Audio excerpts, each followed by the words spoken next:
Olá, nós estamos no ar com o Espiritismo em Foco, recém-eleito o que se autodenominou o Gênio das Trevas. Ele viveu na Terra com o nome de Tarmilão. Tinha um pequeno defeito, vamos dizer assim, no quadril e foi conhecido como coxo. E você acredita que, para ironizar as grandes verdades de Buda, ele criou as suas 4 grandes verdades, muito bem relatadas por Divaldo Franco no livro Trilhas da Libertação, uma psicografia de Manuel Filomeno de Miranda. Você quer saber as ditas 4 verdades de quem se autodenominou o Grande das Trevas? Quem vai nos contar é Geraldo Campetti, o vice-presidente da Federação Espírita Brasileira. Seja muito bem-vindo, Geraldo. Agradeço a oportunidade de estar aqui uma vez mais com todos vocês no seu programa. Esperamos que a gente possa conversar sobre esse tema tão útil e tão interessante. Difícil, né, Geraldo? Como é que ele se autodenomina o grande gênio das trevas e ainda quer ironizar as verdades de Buda?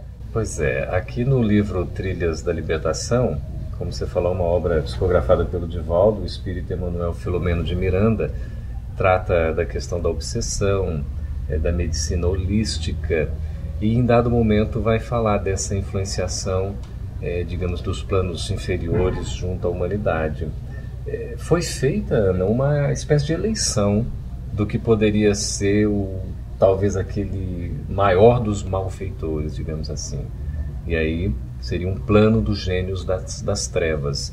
E entre aqueles voltados temporariamente para o mal, foi eleito exatamente um indivíduo que pudesse trazer ainda toda a carga, digamos, negativa, que pudesse, numa inteligência sórdida, prejudicar a humanidade.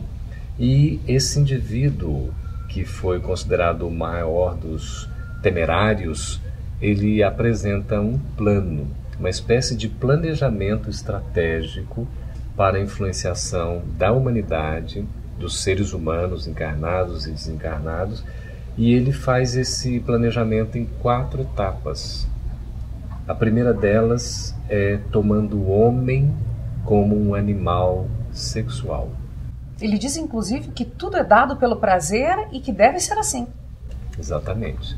E leva o indivíduo ao esgotamento das suas próprias forças, e aí ele não consegue, digamos, se saciar, e ele vai buscar ansiosamente novas necessidades. Ele chega até a falar, daí então se parte para verdadeiras aberrações nesse campo. Vale dizer que essa questão da sexualidade é um ponto na qual nós temos as nossas maiores necessidades ainda. É um ponto que nos toca de perto devido aos desvios que nós tivemos em existências transatas e a necessidade de vigilância que ainda hoje nós precisamos guardar quanto a esse tema. Precisamos entendê-lo de forma espontânea, natural, como uma força da própria vida, a sexualidade, e para o emprego do sexo de forma que seja equilibrada para a nossa saúde, o nosso equilíbrio psíquico, inclusive. Mas o gênio das trevas, ele adota esse, digamos, mecanismo exatamente para colocar os distúrbios, os desequilíbrios, os abusos. Então a questão do mau uso do sexo, de você encarar isso como se fosse algo meramente prazeroso, chegar às últimas consequências, de você ter, por exemplo, num parceiro, de repente, apenas um objeto que você usa e descarta, independentemente do sexo oposto ou não, de ser um indivíduo na personalidade masculina agindo assim, ou a própria personalidade feminina, porque até um certo tempo a gente tinha, pelo menos isso colocado mais assim, reservadamente, o homem como tomando determinadas iniciativas, desses abusos todos e tal. Hoje a gente já vê a mulher mais, digamos, liberta, entre aspas, acaba também tendo comportamentos que não são, digamos assim, aqueles mais adequados. E aí a gente vê o sexo como sendo algo que vai levar ao próprio esgotamento do indivíduo. Ele chega num ponto em que ele não aguenta mais. E a gente vê isso, Ana. Os indivíduos, por exemplo, que tomam o sexo como objetivo da vida, e Joana de Anjos vai dizer, né, a questão da gente estar vivendo pelo só o prazer de viver, no gozo, no usufruto do bem querer, ou só da nossa satisfação, né, que é uma espécie de hedonismo, a gente acaba sendo infeliz. Porque o indivíduo ele não encontra a verdadeira satisfação. Porque é como Maria Madalena vai nos ensinar na obra que Chico psicografa, né, no dizer de Humberto de Campos, no Boa Nova, esse capítulo maravilhoso, quando ela dizia que ela tinha paixão, mas era sedenta do amor. Então, quando ela encontra o amor de Jesus, ela se transforma radicalmente, absolutamente. E ela vem dizer também que canaliza essa energia, que é muito forte, para outras atividades. Exatamente. As forças sexuais genésicas, elas são indispensáveis à nossa saúde integral, ao nosso equilíbrio. E tanto é que as recomendações são para o uso adequado, equilibrado disso, porque isso faz bem. Mas não necessariamente a gente vai estar, por exemplo, numa relação com um parceiro, uma parceira, a gente estabelecendo essa conexão na relação sexual. Nós podemos empregar essas energias genésicas de N formas, de N maneiras. Por exemplo, no emprego do estudo, num trabalho social, no desenvolvimento de uma arte, na elaboração de uma palestra. Tudo nós canalizamos essa energia em benefício do outro, inclusive. E aí nos sentimos beneficiados. Você vê, o próprio Deus criou num ato de amor. O próprio Jesus, no seu psiquismo extraordinário, né, co-criou a terra e a mantém num ato de amor. Nada mais do que utilizando essas forças criadoras e criativas com o impulso de uma sexualidade absolutamente equilibrada. Então, quando eles trabalham aqui os gênios das trevas, e notadamente esse que é o maioral, né, que foi escolhido, eleito, atuando no o homem, um animal sexual, coloca o sexo como se fosse algo banal, vulgarizado e que não tem nenhum valor em termos de sentimento, valor ético e o valor da relação do amor. Como Chico nos ensina, reproduzindo Emmanuel no Vida e Sexo, fala: sexo é uma questão de liberdade, realmente. Mas, acima de tudo, só há liberdade com responsabilidade. E com consciência, ele diz também, né? Então, o sexo é uma questão de responsabilidade. Né? Nós temos a responsabilidade. Para isso, a gente tem que ter consciência. Quando você tem a consciência voltada, né, de maneira lúcida para atender às nossas necessidades, a gente não vai, digamos, empregar esses recursos em prejuízo, apenas numa satisfação de desejos, né, de paixões que sejam egoístas ou egóicas. Não só isso. A gente precisa trabalhar numa comunhão, numa parceria. Divaldo trata dessa questão da sexualidade com muita beleza e muita clareza na obra Sexo e Consciência, né, que foi uma obra compilada das suas diversas palestras, em mais de 20 anos de trabalho, né, de palestras. O autor compila essas informações do trabalho de Divaldo, sempre orientado pelos espíritos, né, luminares. E o assunto ele é colocado de maneira clara. Você vê, esse é um primeiro ponto do planejamento estratégico. É como se fosse um plano de ação. Ele pega o planejamento estratégico e vai fazer o plano de ação. A abordagem inicial é a questão do sexo. Então, e aí depois ele traz um narcisismo e ainda diz que vai mexer nas gavetinhas da mente de cada um de nós e ainda acha ótimo o narcisismo.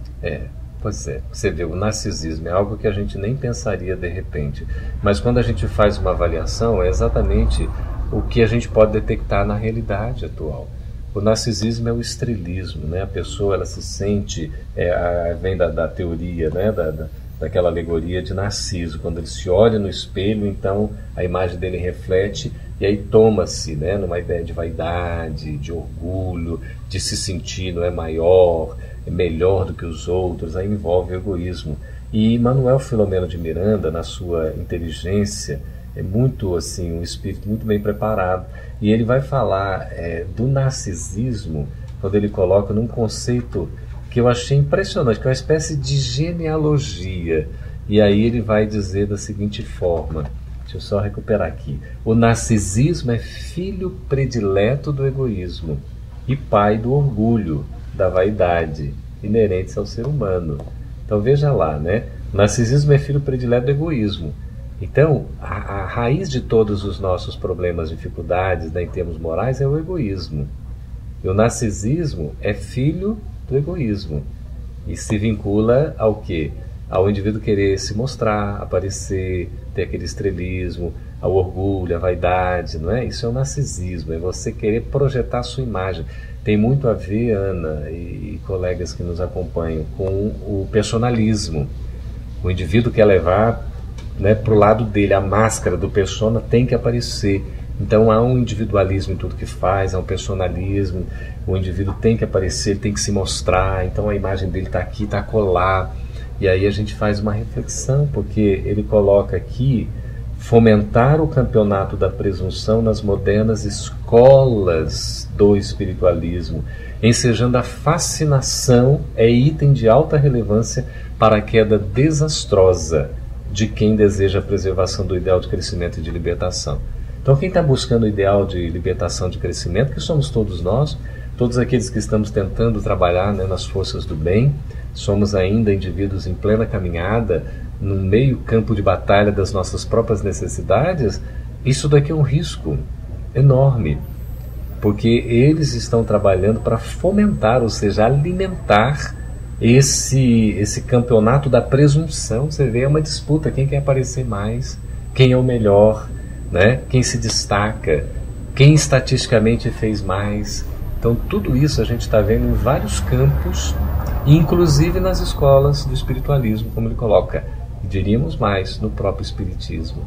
Então esse momento que ele também coloca, que é um momento de transformação, que nós todos estamos passando, de um mundo de provas e expiações para um mundo de regeneração, também se faz dentro do movimento espírita? Sem dúvida, porque aqueles que estamos tentando trabalhar, né, as forças do bem, nós somos alvos. Isso é perfeitamente natural. Não porque sejamos missionários, muito pelo contrário, nós somos alvos exatamente porque as nossas necessidades falam muito mais alto do que os poucos méritos que a gente tem. Então a gente tem que trabalhar muito a conquista desses méritos, da solidificação, e precisamos dar o testemunho. Então uma abertura mental, psíquica, que a gente concede, uma fragilidade emocional, uma perda do equilíbrio, um ato desatinado, não é, um pensamento indevido, tudo aquilo é guarida para que essas manifestações do narcisismo venham à tona. E aí a gente tem que ter muito cuidado, não nos sentirmos então assim maiores. É o exemplo do Evangelho, sentar no último lugar para ser chamado para o primeiro, né? Os últimos serão os primeiros. Nos rebaixarmos para sermos elevados por mérito próprio. Não queremos aparecer. Nós somos todos instrumentos. Então a gente vê esse narcisismo proliferando nos campos sociais, educacionais, na política, na educação. Assim, é tão evidente isso que o serviço, a tarefa que o indivíduo por vezes está executando, fica em segundo plano, porque ele se coloca no primeiro plano. Nós, no espiritismo, no espiritualismo, nós estamos trabalhando esses caminhos do bem, estamos nos esforçando, precisamos nos reconhecer como instrumentos. Se nós somos instrumentos, nós não somos os principais. Nós somos um recurso, como a instrumentalidade que Paulo utiliza nas mãos de Deus. Como a abençoada Madre Teresa de Calcutá se colocava, que, embora quebradiço e ainda torto, era um lápis que escrevia os ditados divinos, como se fosse a mão de Deus ali, utilizando um lápis torto ainda, deficitário, mas que procurava reproduzir a mensagem divina. Assim que nós devemos ser. Chico Xavier, um exemplo de humildade, nunca quis aparecer, um exemplo que Emmanuel cita para lhe dar uma lição, inclusive, aquela da reportagem, daqueles dois repórteres que quiseram, né, causar uma pilhéria ali em Chico e tudo mais. Emmanuel chama a atenção do Chico, não é? E depois prega uma peça também no repórter, né, dando uma lição muito interessante. Mas o orgulho, a vaidade, o narcisismo, então, são, digamos assim, características viciosas que nós precisamos trabalhar. Nós temos muito que vencer ainda dentro de nós, mas o narcisismo pode nos levar aqui a quedas espetaculares, desastrosas, como o gênio das trevas coloca. Muitos de nós estamos caindo, estamos assim, nos perdendo no serviço, no trabalho, por conta desse personalismo exacerbado, por conta desse narcisismo desequilibrante. Então nós temos que ter a figura do Cristo como guia e modelo, como referência, para que a gente sempre possa assim reconhecer a nossa pequenez, a nossa potencialidade, mas ainda ínfima, que quanto mais se revela, se desenvolve, muito mais é a bondade divina atuando por nosso intermédio. Mas Bittencourt Sampaio, no livro No Oásis de Ismael, compilado por Francisco Thyssen, vem dizer que nós deveríamos querer ser muito mais Paulos e caminhar nesta direção. Por isso a dificuldade de sermos apóstolos ainda no mundo em que nós vivemos. E uma das dificuldades que Bittencourt aborda é o poder. Lá a terceira grande verdade dessa criatura aí que se titulou o Grande das Trevas. Exatamente. Você vê, o poder seria um outro plano de ação dentro desse planejamento estratégico, depois, né, da questão da sexualidade, a questão do narcisismo. O poder acaba sendo algo que coloca o indivíduo numa posição de destaque, de evidência e de força temporária, que se ele não tiver um equilíbrio, ele pode abusar da sua autoridade, pode abusar do seu poder. E então é um dos caminhos que o gênio das trevas utiliza, exatamente colocando isso, que o poder tem prevalência na natureza humana. Tem prevalência, a gente quer ser poderoso, a gente quer dominar. Remanescente dos instintos agressivos, olha lá, vem lá do passado. Dominadores e arbitrários, ele se expressa de várias formas, sem disfarce ou escamoteado. Às vezes ele se mostra declaradamente o poder. Eu sou poderoso, tantos, né, que a gente vê. E às vezes ele está lá, né, por detrás assim. Não mostra muito, mas ele está mostrando poder, que quer dominar, que quer se colocar, não é? Então ele tem essas várias expressões. Explorando aqueles que se lhe submetem e desprezando-os ao mesmo tempo pela subserviência de que se fazem objeto. O poder é isso. Ao mesmo tempo ele eleva, depois ele descarta, como se fossem meros objetos. Por isso o cuidado que a gente tem que ter na relação. Nós não somos poderosos.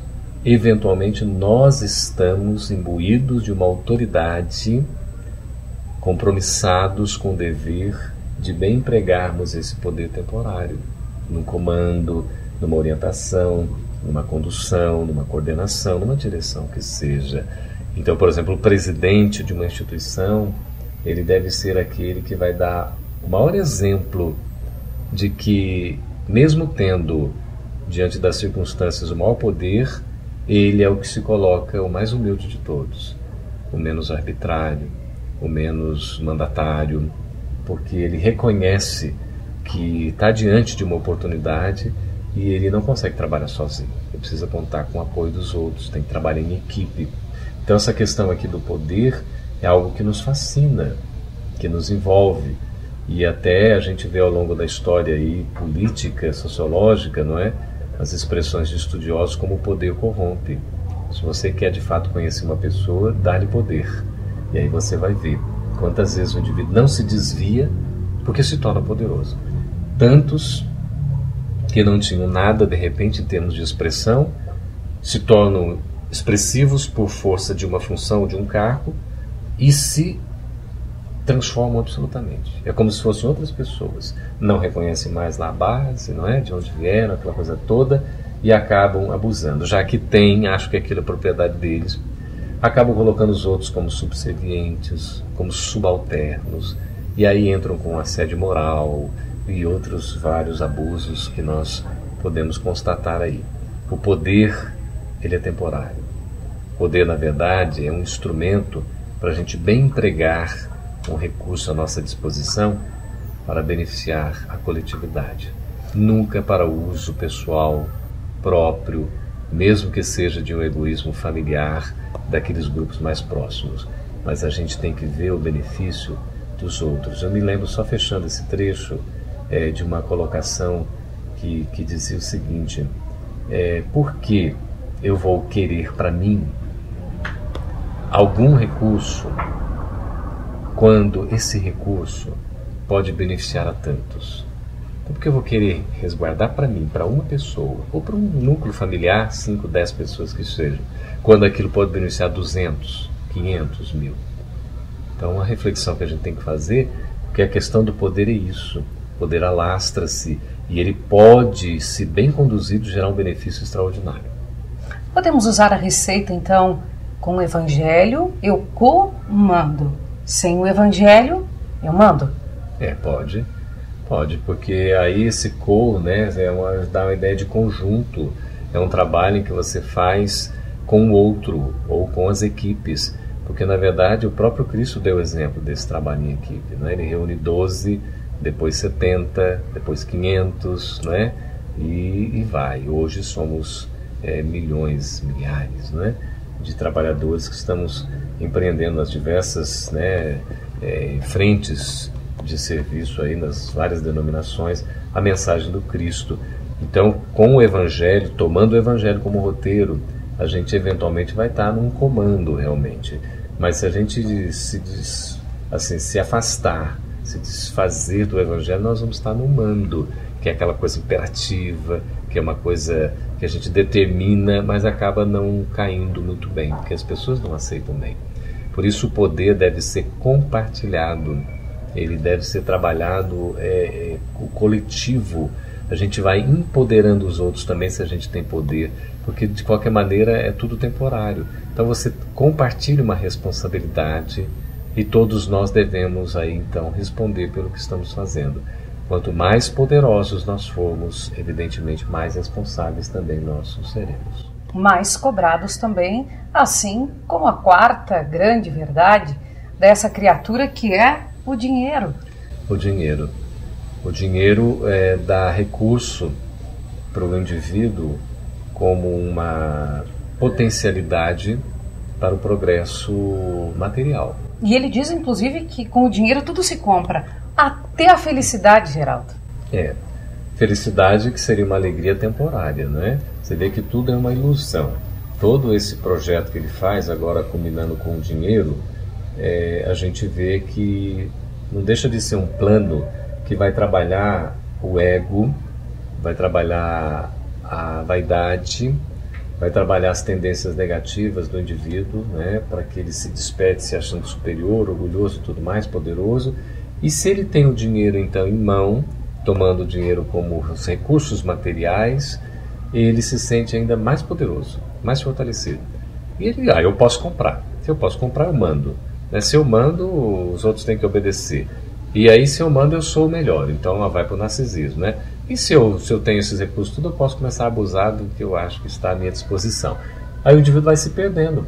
Você vê que o plano é tão genial realmente, que mais é voltado para o mal, que é das trevas, que a gente pode estabelecer um link entre uma coisa e outra. Geralmente, quando você vê um indivíduo que se desvia, o poder está associado ao dinheiro, que está associado ao narcisismo, que está associado ao desequilíbrio sexual.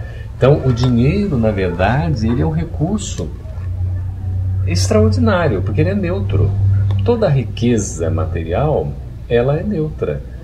E ela pode ser utilizada, empregada para um desenvolvimento, um progresso material também, intelectual, da civilização, um apoio à infraestrutura e tudo mais das sociedades, para o benefício geral.